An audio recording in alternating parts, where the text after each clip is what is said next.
내가 믿고 또 지함은 내 모든 형편 잘 아는 주님, 늘 돌보아 주실 것은 나는 확실히 아네. 왜 내게 성령 주셔서 내 마음을 감동해 주 예수 믿게 하는지 난 알 수 없도다. 내가 믿고 또 지함은 내 모든 형편 잘 아는 주님, 늘 돌보아 주실 것은 나는 확실히 아네. 주 언제 강림하실지 꼭 밤에 홍낮에 또 주님 만날 그곳도 난 알 수 없도다. 내가 믿고 또 지함은 내 모든 형편 잘 아는 주님, 늘 돌보아 주실 것을 나는 확실히 아네. 이 시간 다 함께 기도할 때 기도 제목은 무한한 사랑과 인간들이 주님 앞에 내믿는 한계 있는 사랑, 제한적인 사랑, 그 차이가 얼마나 크고 엄청나다는 것을 우리가 알 수 있도록 기도합시다. 자기가 성의껏 했다고 해서 무한한 사랑과 감히 좋게 비교되지 않는다는 것을 늘 간직하며 살도록 다 같이 기도합시다.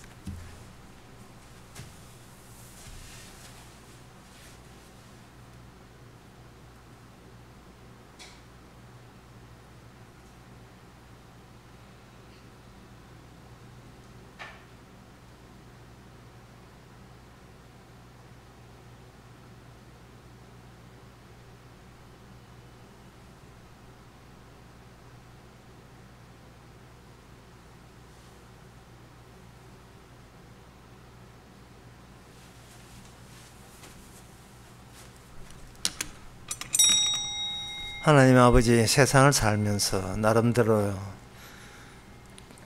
철저하게 하고 열심을 하고 희생을 하고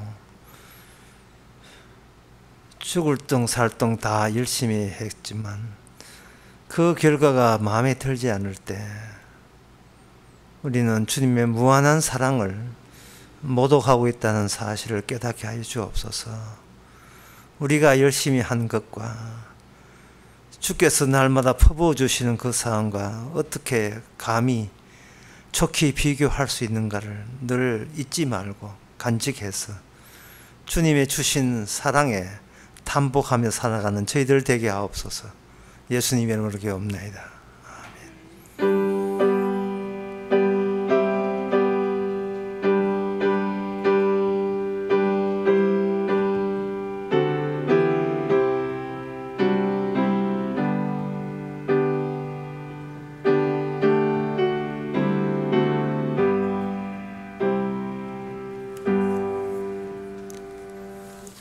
하나님의 말씀 요엘 1장 8절에서 12절까지입니다.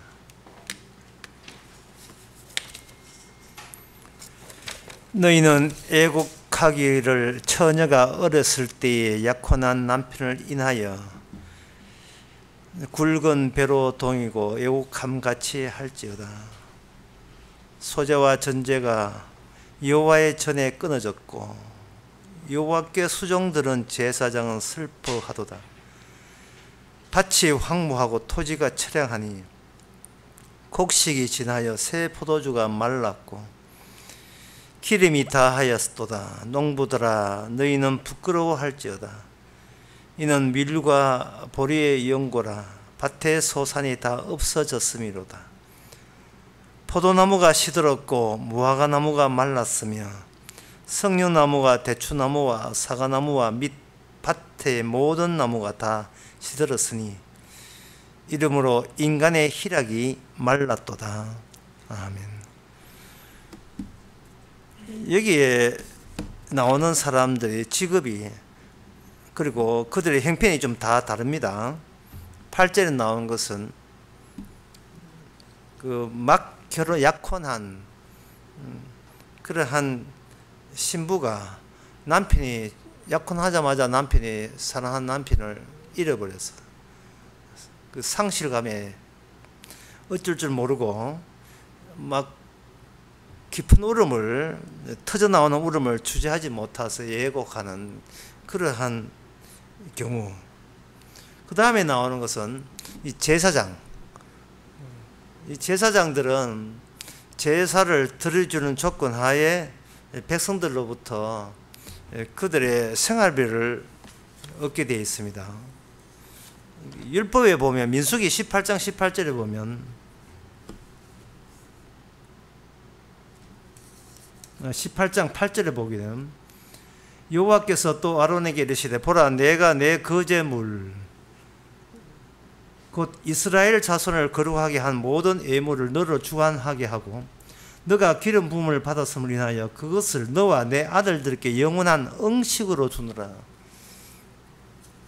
일종의 그 생활비로 주는 건데 그것은 뭐냐 하면은 사람들이 그 자신의 생산물을 가지고 하나님의 성전이나 제사장에게 가져왔어.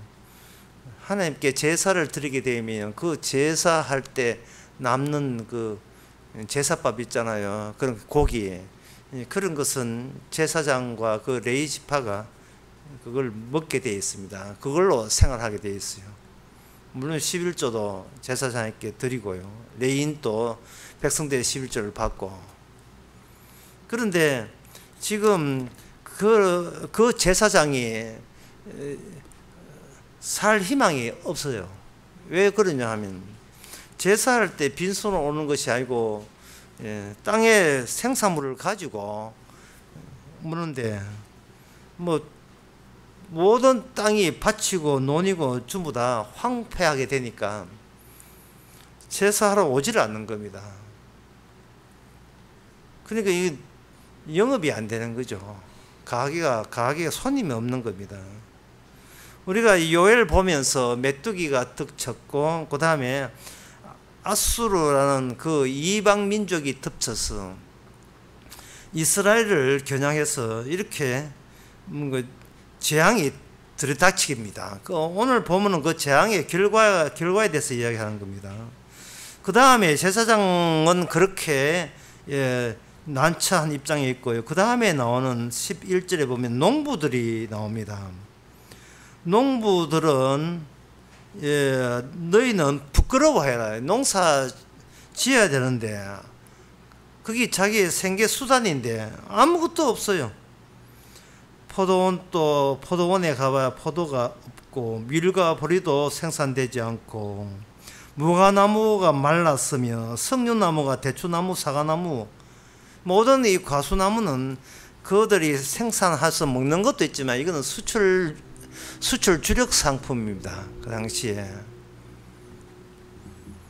그런데 그게 그렇게 수출해서 돈을 모아야 뭐 다른 외국에서 필요한 일상품을 수입하다 쓸 수가 있는데 온 나라가 이렇게 황폐해졌으니까 어떤 직종에 있든지 간에 그들은 마치 뭐가 하느냐 하면 남편 죽어서 예국하는 그 신혼을 맞이했던 신부의 심정, 처지와 동일하게 되고 말았습니다.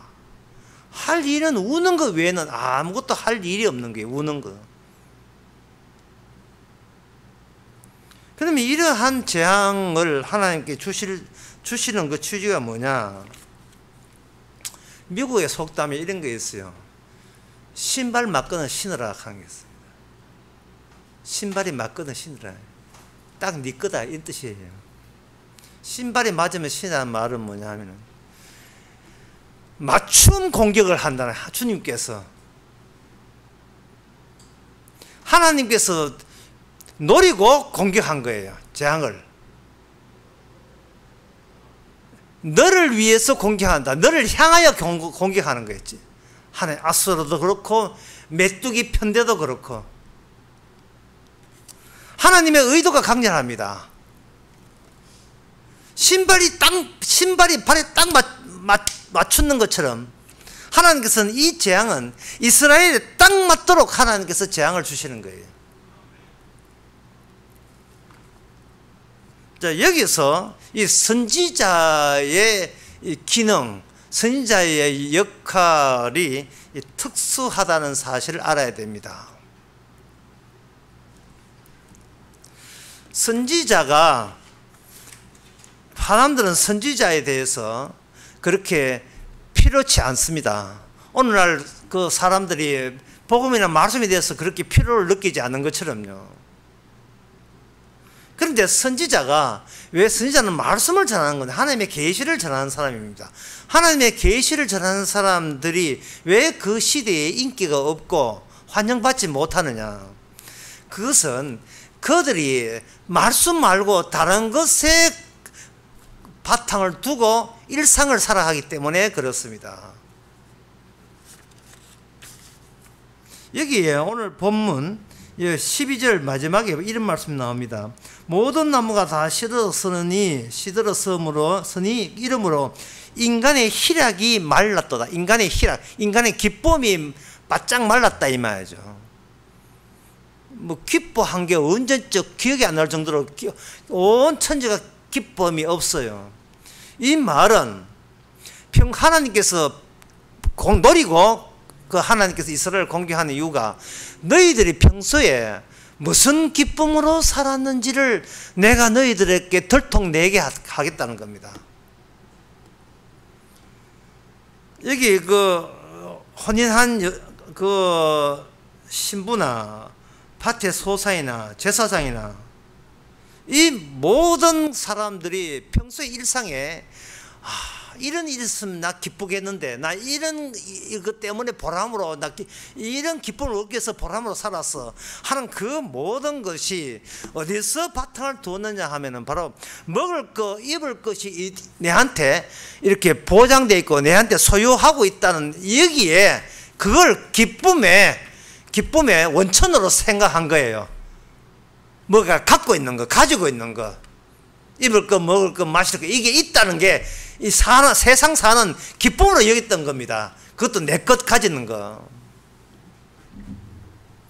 그러면 이 이야기가 선지자가 그 선지자의 기능을 다시 말씀드리면 바로 그게 잘못됐다는 거예요. 그 선지자 보기에, 또 하나님 보시기에 내가 갖고 있는 이 여러 가지 제사이나 이 음식이나 이 땅의 소산물로 내가 세상 사는 기쁨을 가지겠다라는 것 자체가 원래 하나님이 원하고 있던 하나님의 나라, 하나님의 백성이 그건 아니라는 거예요. 다른 원칙에 대해서 그 욥기에 보면 나옵니다. 주신 자도 하나님이시요 가져가신 분도 하나님이시다. 욥기 1장 21절에 나온 유명한 말씀입니다. 사람들은 이 말을 이렇게 오해합니다. 어떻게 오해하느냐면, 오해하는 것도 먼저 말씀드릴게요.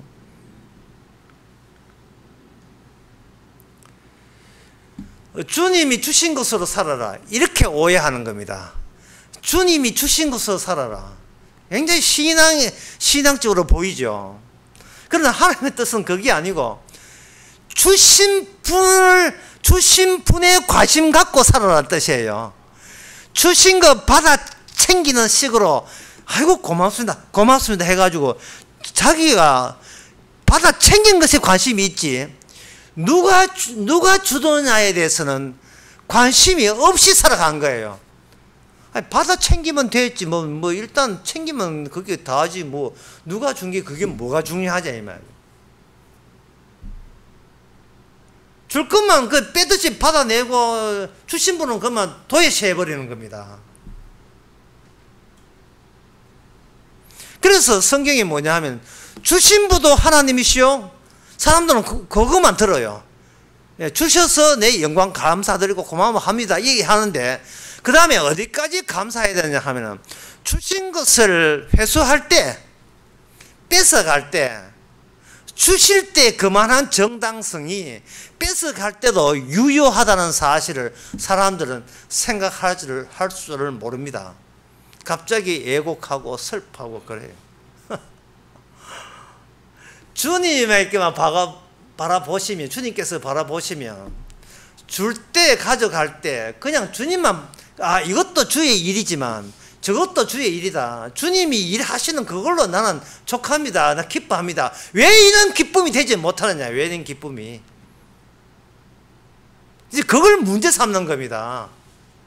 이게 뭐 그 당시 이스라엘뿐만 아니고 오늘날 우리한테 다 해당되는 이야기예요. 이 시대에.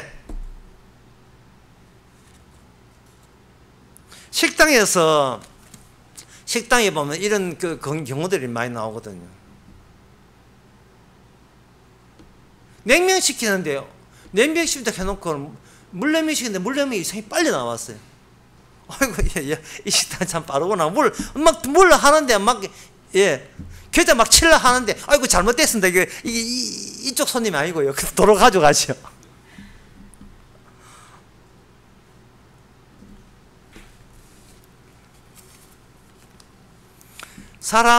왜 하나님께서 그 애초부터 그러려면 주시지 말든지 왜 줬느냐. 주님이 우리에게 뭘 주시는 이유는요, 우리의 근원적인 문제점이 있다는 겁니다. 그게 뭐냐 하면, 수령자, 뭘 받을 때 수령자의 나라는 의식이 굉장히 강렬한 거예요.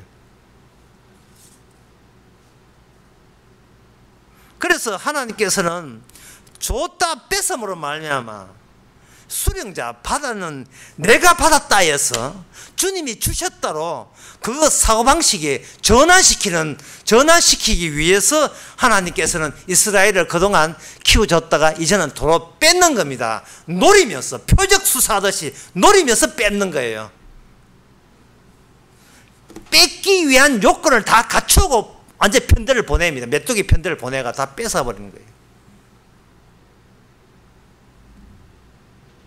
그러니까 오늘 본문을, 여러분들이 본문을 이런 생각을 안 들고 그냥 오늘 본문 딱 읽고 그 시대에, 그 상황에 우리가 거기 함께 살고 있다면 우리 입에서 무슨 이야기가 나오겠습니까?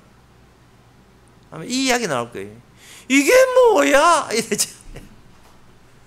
아니, 여태 내가 이러려고 살았냐? 뭐야 이게? 하나님 이게 뭡니까? 지금 이 시츄에이션이 뭡니까? 이거 왜 이러십니까? Why미, 그 대주 않은 영어 써가 왜 하필이면 저에게 이게 도대체 내 인생 이게 뭐야 이게?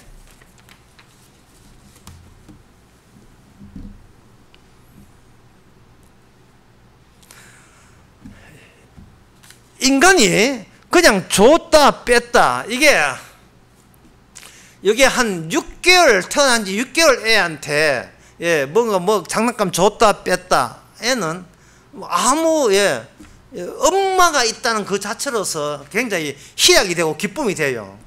그런데 돌만 지나면 엄마가 중요한 게 아닙니다. 엄마가 내한테 뭘 줬는데 엄마가 줬던 엄마가 도로 나한테 가져간다면 애가 진짜 엄마 손가락 깨물 수도 있어요.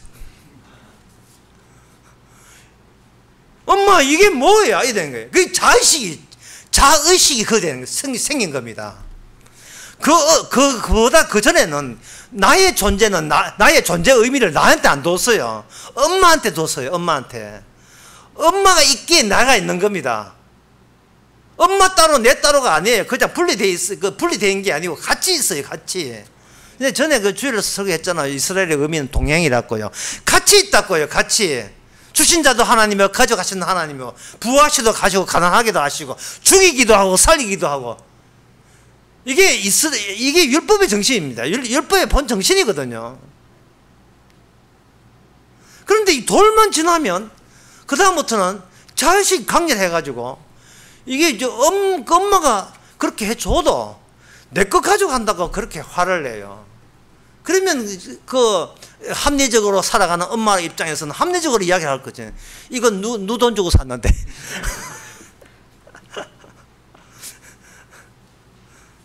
애가 좀 크면 그게 엄마 애가 한 7살 안 돼도 5살만 돼도 그 엄마 줘 샀지만 일단 내 손에 왕상 소유권이 내한테 있습니다. 등기 내한테 있습니다. 그렇게 할 거죠. 이것이 태생적입니다. 이거는 누가 가르치는 게 아니고 본성적이에요. 그러니까 쉽게 말해서 하나님은 이스라엘을 통해서 인간의 본성을 완전히 까발리고 하면 다 들춰내려고 해요. 모든 걸 가져갔을 때 이스라엘 사람들이 얼마나 실망했는지 몰라요. 예. 오늘 본문은 뭐냐 하면 하나님께서 실망을 유도하시고요. 그 실망을 공격합니다. 너는 실망할 자격 없다고. 네가 어디에 시금방지게 실망을 해? 너의 것이 따로 있다는 그 자체가 이 하나님의 율법 정신 근원 자체를 네가 지금 오히려 못을 박는 그걸 찢어버리는 거짓이에요. 하나님의 모든 은혜와 긍휼을 그걸 짓밟아버리는 그런 태도, 하나님의 백성 해놓고 하나님의 적이 되는 그런 태도가 뭔가 실망하는 거예요. 내 처지에 대해서 내가 실망하는 거예요.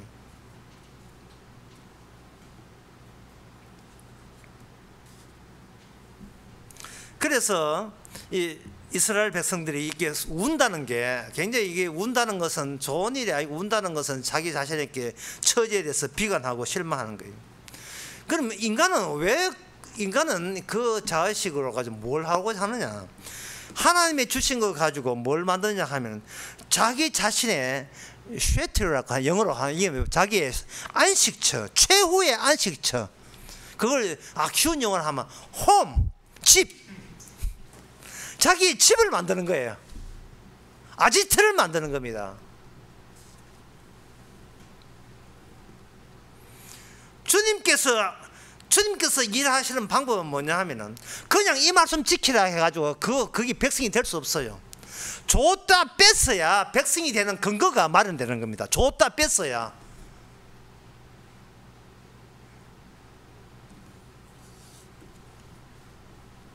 그래서 하나님께서 이 요엘 같은 건 이 선지자 마지막 선지자거든. 마지막 계열의 선지자들거든요. 이 이스라엘을 멸망시키면서 이스라엘 입장에서 최후잖아요.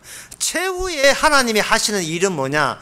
그 본거지를 작살내는 겁니다. 그 본거지, 홈, 도피처, 최후의 도피처. 자기의 자존심이 유일하게 버틸 수 있는 버팀목, 최후의 보류, 그거 작살냅니다. 그걸 박살내요. 더 이상 내가 지탱할 수 있는 어떤 피할 여지를 전혀 주지 않아요.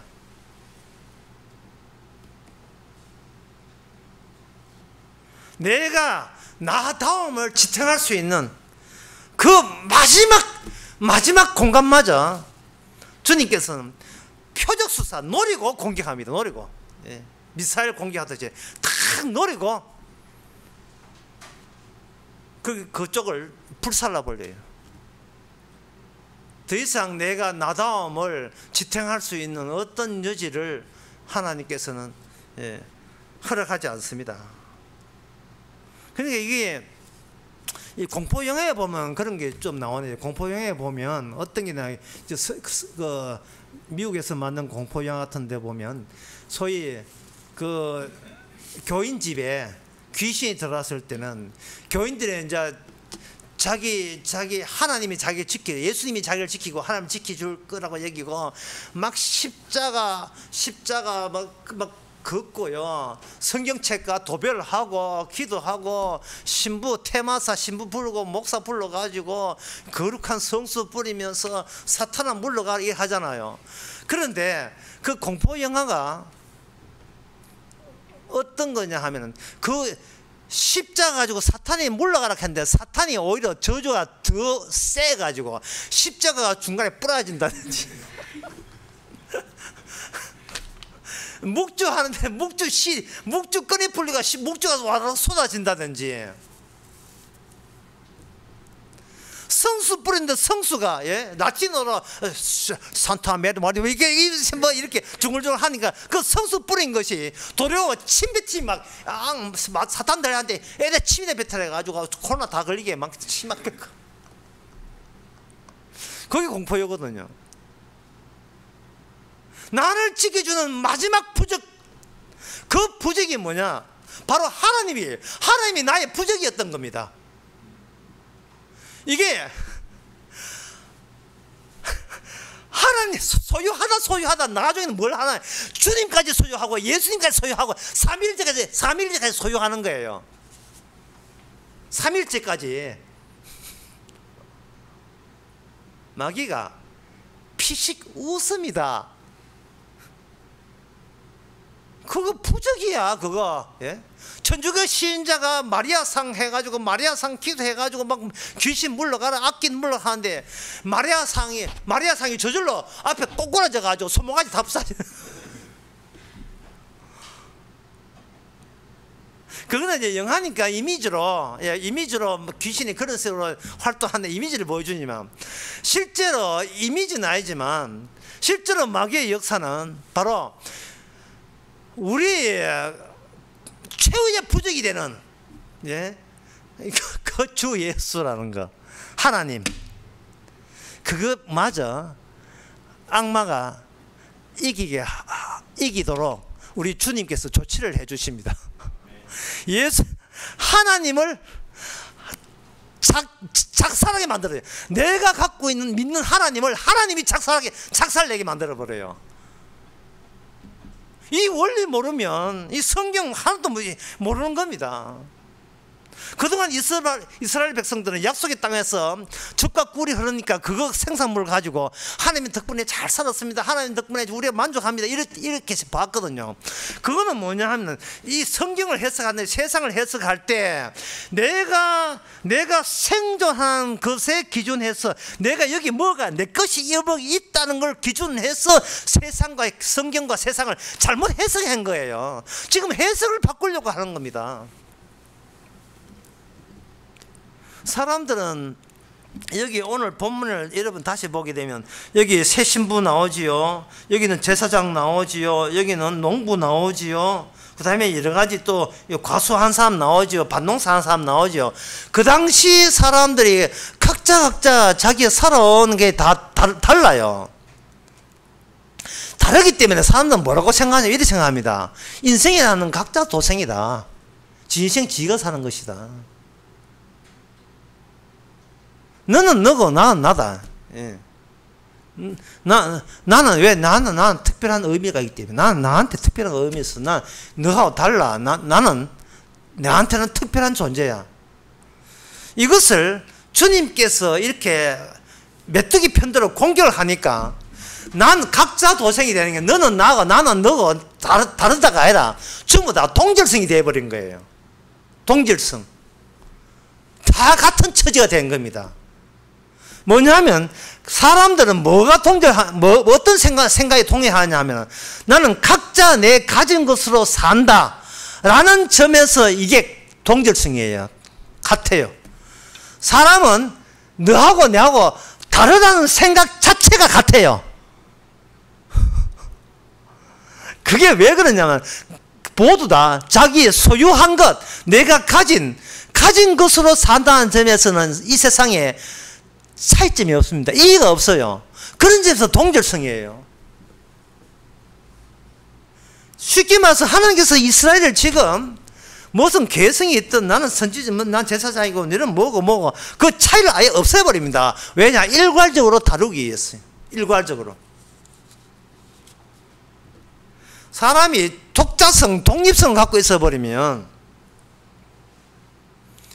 나는 나로 산다. 자기 그 가치와 의미를 끝까지 그걸 붙잡고 있어야 되는 거예요.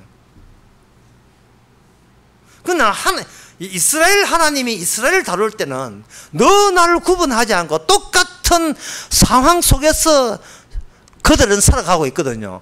하나님은 보시기에는 똑같은 상황 중에서 하나님의 주신 것으로 사는데 그걸 받아 챙기는 인간들은 거기서 자기 개성을 논하고 있는 거예요. 나는 니보다 차이 나서 니보다 훌륭하기 때문에 잘 먹고 잘 산다. 자기 차이를 나니까 이걸 주님께서는 없앨 필요가 있는 거예요. 그 없앨 때 하나님이 원하는 방식으로 동질성을 완전히 전부 다 이스라엘을 새로 바꾸시기 위해서 일괄적으로 심판해버리는 겁니다. 자, 그렇다면 인간이 생각하는 잘못된 해석에 있는 자기 개성 위주의 동질성, 그거는 무산시키고 없애버리고 하나님이 원하는 이스라엘로 바꾸려면 거기에 어떤 원칙이 개입되는가? 그게는 바로 공정한 것이죠. 공정함 또는 정의라 하는데 공정한 게 주어져요. 자, 어떤 게 공정하냐? 예를 들겠습니다. 피자를 이렇게 한 판 있는데 세 사람의 피자를 이렇게 피자를 나누자 이래야지. 이게 4명 같으면 나누기 쉬워요. 짝 해가 가로 세로 되는데 2명 같으면 중간을 짜면 되는데 이 3명 같은 경우에는 이게 나중에 정치적 투쟁이 될까 나중에 문제가 일어날 가능성이 있어요. 그럴 때 경제학자들이 고민을 한 겁니다. 자, 어떤 피자가 있을 때 가장 공평한 분배, 이게 경제 정의라는 거예요. 공평한 분배가 될 때 어떻게 하면 공평한 분배를 할 수 있는가 연구하다 내놓은 지혜가 이겁니다. 칼을 친 자가 제일 마지막에 가져가 할 사람에게 분배의 칼을 쥐어주는 거예요. 순번이 제일 마지막에 오는 사람에게 칼을 쥐어주는 거예요. 만약에 순번이 제일 1차한테 칼을 쥐어주게 되면요, 자기가 지 마음대로 자기는 크다이 아스케키 판 크다 해놓고 당근 작게 해놓고 나 1부이다. 예?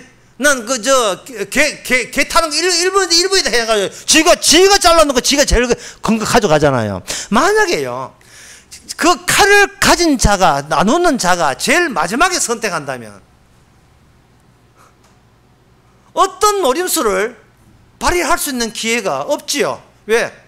세 사람이 한다면, 세 사람이 딱 나눈다면 첫째 사람 가져갈 사람이 제일 큰 거 가져갈 거다 이 말이죠. 두 번째 큰 거 가져갈 거. 마지막 칼을 나눈 사람은 나머지기를 가져갈 거 아니겠습니까? 그러니까 마지막에 가는 사람들은 뭘 걱정하냐 하면 될 수 있도록 먼저 가진 사람 두 번째보다 차이가 제일 근소한 차이가 나도록 치밀하게 자를 거 아니냐 이 말이죠. 그게 바로 공정한 분배가 되는 거예요. 이 공정한 분배가 사실은 이게 성경에 나옵니다. 마지막 순분자가 처음에 분배를 해야 된다는 이 지혜가 어디에 나오냐면 솔로몬 지혜에 나옵니다. 열왕기상 3장 25절이에요. 거기에 솔로몬 재판에 하는 사례가 첫 번째 사례가 나오는데요. 거기에 어떤 같이 생활하는 두 여자가 있었는데 둘 다 비슷한 시기에 아기를 낳아가지고 아줌마 두 사람하고 아기 두 사람하고 같이 한 방에 잠을 자다가 아줌마가 이게 좀 잠버릇이 안 좋은 모양이에요. 이렇게 한 2번 굴렀다 이렇게 한 3번 굴러 보니까 자기 애가 자기의 덩치에 몸에 덩치에 눌려가지고 질서사였어요. 그래가지고 보니까 애가 죽었다 이 말이죠. 보니까 CCTV도 없고 아무도 본 사람 없으니까 그 방에 애가 둘밖에 없으니까 죽은 애를 비슷한 시기니까 애가 다 구분 안 되겠죠. 비슷한 애를 저쪽에 있는 아직 살아있는 엄마 옆에다 딱 해놓고 살아있는 엄마는 이 사실도 모르고 지금 새까새까 잠을 자고 잠자고 있고 애를 바꿔치기 한 거예요. 바꿔치기 해가지고 바꿔치기해서 아침에 아무 일 없는 것처럼 또 일어났다 이 말이죠. 멀쩡한 하나는 자기 옆에 간 자기 알아고 또 했다 이 말이죠. 아무런 본 사람이 없어요. 아침에 딱 일어 보니까 자기 애가 저기 있는데 죽은 이제 옆에 있는 여자애가 있거든요. 내야 내 나라 가기네. 그게 집단에 이 야가 사는 게 내야다 막 다투게 되었습니다. 그래서 그 억울한 자기 아이를 왜 모르겠습니까? 예, 다 알지요. 그래서 억울해서 솔로몬 왕에게 재판을 청구한 예, 실제 재판 상황입니다. 실제로 예, 얘가 아니고 실제로 있는 일이 있다는 거예요. 여기서 하나님께서 그 솔로몬에게 지혜를 주는데요. 솔로몬이 어떻게 재판하냐 하면은 원고편, 그게 나한테 억울해서 피해자 입장에서 내한테 호소한 그 여자를 순문을 제일 뒤에만 놔둬 버린 거예요. 뒤에. 아까 피자 나오는 거 똑같은 거예요. 보통 억울하면 억울한 자의 하소연부터 먼저 들어 그 사람 결정에 유리하도록 하는 게 이게 흔히 말하는 정의롭다 하잖아요. 그렇게 하지 않고 솔로몬의 지혜가 사실 하나님의 지혜예요. 하나님이 이스라엘 다스리는 원리 원칙이 그겁니다. 솔로몬이 기도할 때 하나님의 뜻, 하나님의 지혜대로 통치해달라 했으니까 그 지혜가 이 솔로몬 재판소 반영이 된 겁니다. 솔로몬이 판정을 내리는데 누구한테 유리한테 판정을 내리느냐 하면은 피 입은 여자에게 유리한 판정이 아니고 피를 입힌 여자가 유리한 판정을 내려버린 거예요. 그 판정이 열왕기상 3장 26절에 보면 예, 3장 24절에 25절에 보면 왕이 이르되 산 아들을 둘로 나누어 반은 이에게 주고 반은 저에게 주라. 이게 판정이에요. 이게 판정입니다. 지금 하나만 남은 아예 또 죽을 셈이에요 지금. 이게 판정이에요. 쉽게 말해서 축구하는데 홈팀의 응원을 전혀 받지는 못하는 원정팀에게 우승을 줘버린 게 하소연한 여자는 따로 있는데 그 판결 내기 어디에 적합하냐 하면은 하소연한 사람들이 제발 그런 판정을 안 했으면 좋겠다는 판정을 하나님이 내리셔 버립니다. 억울한 자에게. 그 억울한 자에게 뭔가 하나님께 기대할 때 하나님은 정의로운 편이니까 하나님은 다 그때 그 상황을 다 지켜보시니까 나의 억울함을 아실 것이다 라고 생각하는 그것을 하나님께서는 무산시켜 버립니다.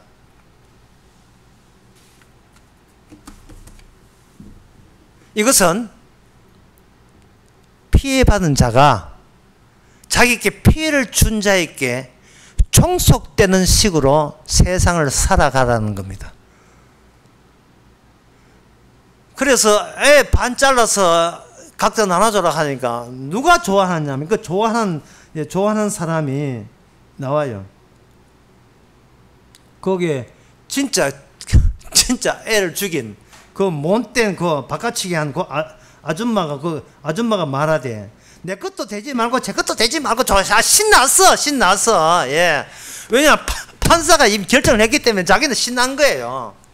그 판결에 이 진짜 살아있는 엄마는 그 판결에 타인의 판결에 그것도 나쁜 타인의 판결에 억울한 본인이 종속돼야 돼요. 거기에 따라가야 돼요. 이게 주의 뜻입니다. 지금 이 재판은 바로 아이가 있었다는 있음을 대한 재판이거든요. 주님께서는 그걸 뭐로 돌리냐? 있음을 없음으로 되돌려버려요.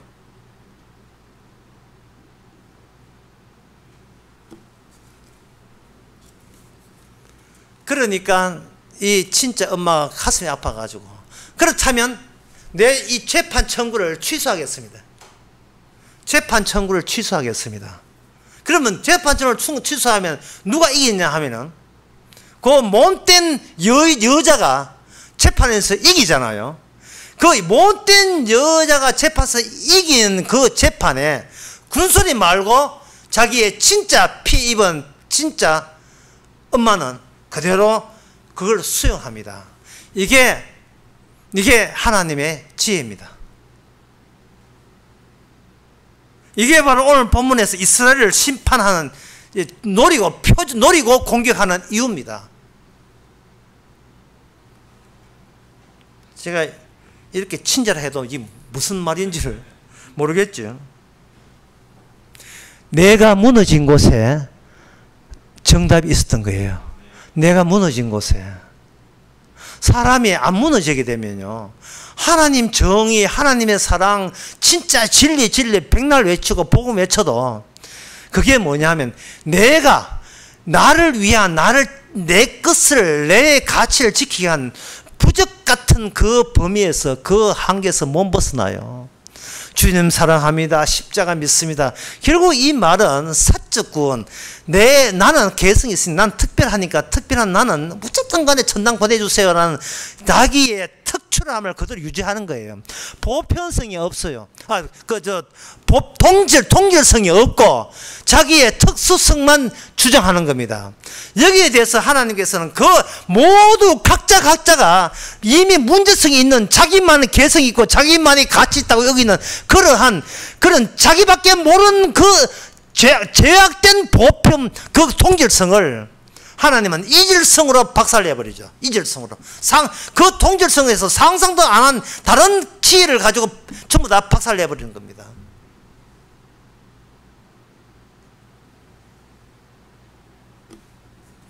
그 아기 잃은 엄마가 아까 이야기했듯이 그러면 저도 그 아기를 포기할 테니까 살려만 주세요.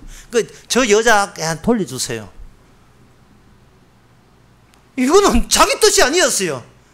처음부터 그쪽 여자의 뜻이에요. 그날 그 재판 그 전에 사건이 있던 그날 밤에 그 나쁜 여자가 바꿔치기 할 때 그 마음에 이게 아이 잃은 엄마가 그 마음에 동조하게 되어버렸어요. 나는 일이 이렇게 되고 살아계신 정의로운 하나님이 일을 이렇게 했으면 좋겠다는 그 자기의 기대 있잖아요. 그 기대조차도 하나님께서는 그걸 박살낸다니까요. 아무리 좋은 기대고 아무리 좋은 희망이라도 그거는 출발점이 너의 있음에서 출발하기 때문에 하나님께서 지혜가 아닙니다. 하나님 그걸 인정하지 않습니다. 아니, 예수가 하나님이 우리 부적이라니까요. 내가 있는 한 이게 부적이 돼요. 부적이. 이것 가지고 막 이기고 천당 가려고 하는 건 한다 이 말이죠. 그러면 이 해답이 있어야 되는데요. 이 해답은 누가복음 14장 14절에 해답이 나옵니다. 요건 좀 14장 그 12절부터 14절까지 좀 길지만 저와 여러분이 다 같이 이건 빠뜨릴 수 없어요. 이건 중요한 거니까 제가 읽어보겠습니다. 또 자기를 청한 자께 이르시되 너가 전심이나 전형이나 베풀거든 벗이나 형제나 친척이나 부한 이웃을 청하지 말라. 두렵건대 그 사람이 너를 도로 청하여 내게 갚음이 될까 하라. 잔치를 14장 13절입니다. 14장 13절 잔치를 배설을 하거든 차라리 누가복음 14장 13절 차라리 가난한 자들과 병신들과 저는 자들과 소경들을 청하라. 그리하면 너희가 갚을 것이 없는 거로 내가 복이 되리니 이런 의인들의 부활 시에 내게 갚음이 받겠습니다. 부활은 죽어야 돼요. 나의 부활이 되려면 내가 죽어야 된다고요. 그러면 죽고 난 뒤에 주어지는 것은 내가 죽을 때 내 그 본거지 내 아제트가 죽음으로 끝나야 될 그 이후의 동질성, 그 이유가 하나같이 누구나 동일하다는 그 원칙이 그대로 살아 있으면서 주께서 하나님의 택한 백성을 하나님 예수님의 부활처럼 부활에 참여시키거든요. 말을 이렇게 어렵게 하는 걸 이해해 주시기 바랍니다. 예. 참여시킨단 말이죠. 그러면 부활의 기쁨, 부활의 희락, 부활에 오는 그 기쁨으로 살려면 그 부활되기 전에 자기가 나는 아무것도 없어도 괜찮다는 그 기쁨이 똑같은 그 기쁨이 부활의 기쁨과 동질성을 갖추는 거예요. 나는 아무것도 없어도 돼요. 누가 내한테 안 갚아도 돼요. 그래서 행여나 갚을까 싶어서 어떤 벗이나 형제나 친척이나 부한 이웃을 청하지 않고 뭐냐면 갚아 주고 싶어도 갚을 게 없는 가난한 자, 병신들, 전환자들, 소경들 이런 사람들 그런 사람들 청해가지고 청해라. 왜? 그들의 특징은 뭐냐? 갚을 것이 없다. 누구한테? 내한테 갚을 것이 없다. 무슨 말이냐? 내가 뭘 소유할 수 있는 어떤 근거지를 내 쪽에서 마련할 이유가 없다는 겁니다. 그게 만약에 내 소유가 내 본거지가 마련해버리면 이게 나의 계승이 되고 이것은 나의 것이 되고 나의 것이 되게 되면 이거는 그것이 뭐냐 하면 하나의 거기에 하나님은 뭐냐? 나의 부적 같은 하나님, 내 가진 것을 지켜주는 쇠발대 같은 하나님, 개파 같은 예수밖에 안 돼요. 주님께서 부활을 언급한다는 것은 이건 이제부터 쉽게 합니다. 주께서 부활을 언급한다는 것은 부활 이전에 있는 것은 일체 어떤 것도 나는 인정 못 하겠다는 뜻이에요. 하나님께서 이스라엘을 멸망시키는 이유가 이스라엘이 처음에 있었던 이스라엘의 어떤 것도 하나님께서 그걸 신앙으로 보지 않겠다는 겁니다. 교회에서 죄사함 이야기하게 되면 사람들은 죄사함에 주목하는데 그게 잘못이에요. 만약에 죄사함에 주목해버리면 앞에 뭐가 보다 나는 죄사함 받았다 또 자기의 독특한 독자성을 또 주장하게 돼요. 죄사함을 주목하지 말고 죄에 주목해야 돼요. 죄에 주목하게 되면 그 다음에 죄사함은 나하고 별개예요. 왜냐하면 난 죄인이기 때문에 별개로 주께서 은혜 주게 되면 그제서 죄사함을 받기 때문에 그 죄사함은 몽땅 누구의 공로가 되느냐면 우리 주님의 공로가 돼요. 그러면 나는 죄사함에 종속되는 거예요. 죄 지으면서 사해주세요 되어버리면 이거는 피자를 자른 자가 순분이 1순분이 돼요. 그냥 맡기고 마지막 순분을 받으세요. 마지막 순분. 내 권리를 주장하지 말고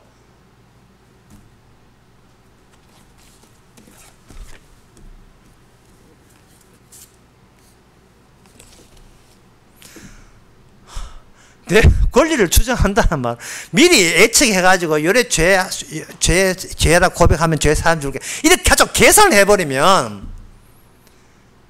이거는 여전히 이 죄사함을 나의 최후의 보루처럼 내 창고, 내 아제트에, 내 호흡에다가 이걸 내 귀한 보물로 간직한 게 돼버려요. 그 보물을 간직한 나는 남보다 뛰어난 사람 되고 훌륭한 사람 되고 신앙이 되는 겁니다. 이거는 이스라엘이 하던 짓거리하고 똑같은 거예요. 이제 이거 한 말씀을 마치겠습니다. 처음에 제가 말씀드렸습니다. 주신 자도 하나님이요, 가져가신 자도 하나님이십니다.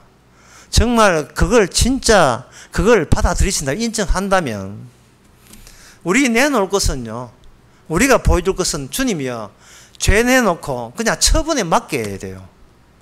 왜? 주께서 죄 사함 안 해주면 그건 주의 뜻이니까 그것 자체라도 주님의 일관성과 주님의 그 동결성이, 주님이 하시는 일의 동결성이 유지되잖아요.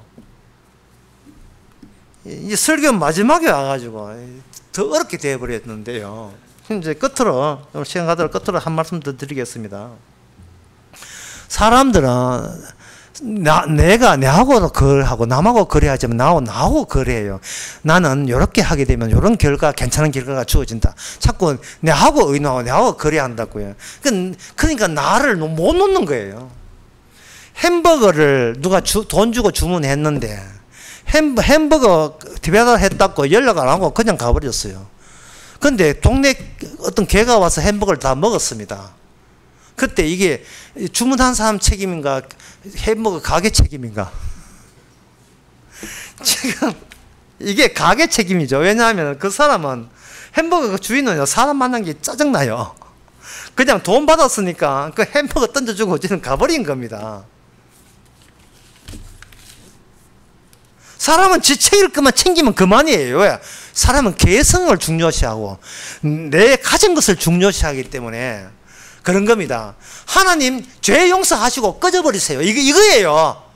날 천국 보내주시는 피 흘리시고 저리 가세요. 이래요. 왜? 주님은 그게 전문가니까. 주특기가 죄 용서하는 게 주특기잖아요. 그 피 주시고 그냥 볼일 보세요. 내가 감사하다고 이야기해 줄게요. 이게 뭐냐 하면 피자를 가를 때 지가 결정해 놓고 지가 1순위 자기가 잡겠다는 겁니다. 이거는 하나님의 뜻이 아니에요. 전혀 달라진 게 없어요. 자기만이 전부예요. 그러나 주님의 백성은 그게 아니고 예수님만이 중심입니다. 따라서 예수님만이 1순위예요. 그 1순위를 여러분 마음속에 늘 발생시키길 바랍니다. 나는 주님이 1순위고 나는 주님에서 얻어먹은 것뿐입니다.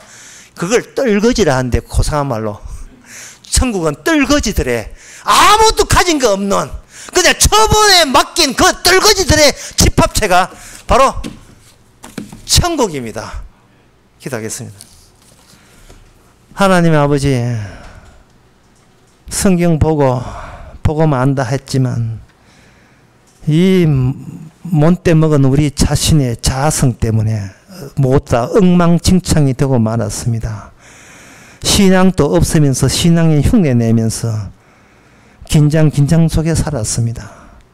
주님이여, 부활의 십자가와 부활의 원칙이 바로 주님에게 주도권이 있음을 알아사오니 날마다 내 잘한 것 기쁨으로 살지 말고 주께서 내 안에서 일하시는 그 기쁨으로 살게 하옵소서. 예수님의 이름으로 기도합나이다. 아멘. 찬송가 313장 합시다.